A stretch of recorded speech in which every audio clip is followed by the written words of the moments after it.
झालेले आहेत. त्यामुळे रिपब्लिकन पक्ष जो आहे असं मोठी त्यामध्ये वाढवण्याची संधी मला या मंत्रिमंडळाच्या माध्यमातून मिळालेली आहे आणि माननीय नरेंद्र मोदी यांनी आदेश टाकले आहे. आजपर्यंत पार्लमेंटमध्ये नरेंद्र मोदींना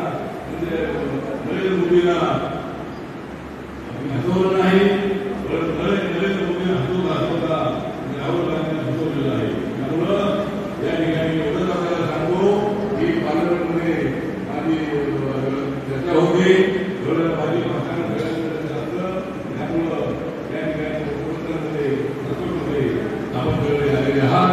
सर्व कार्यकर्त्यांनी त्या ठिकाणी आभार मानतो आणि आपण सगळ्यांनी कामाला जागा आणि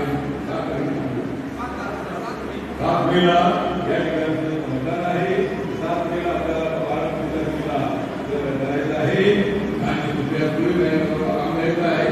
त्या गेल्या 3 वेळेला भाषण झालेले आहे. त्या चांगल्या मुद्द्यांनी आम्ही बोलत आहे. त्याला त्या ठिकाणी भूमिका मांडू द्या, बारामतीच्या विकासासाठी त्या ठिकाणी बोलू द्या आणि आधी दादा सगळं मानलेलं आहे. व्यवसायिक परिस्थितीमध्ये या ठिकाणी आपल्याला निवडून द्यायचं आहे आणि त्या निवडणुकीला असताना आशा आहे आणि आपल्या सगळ्यांचा पाठिंबा असल्यामुळं आपल्याला या ठिकाणी अजिबात अडचण नाही. त्यामुळे आपण कामाला लागा अशा गोष्टी विनंती करतो आणि माझी जय भीम, जय भारत.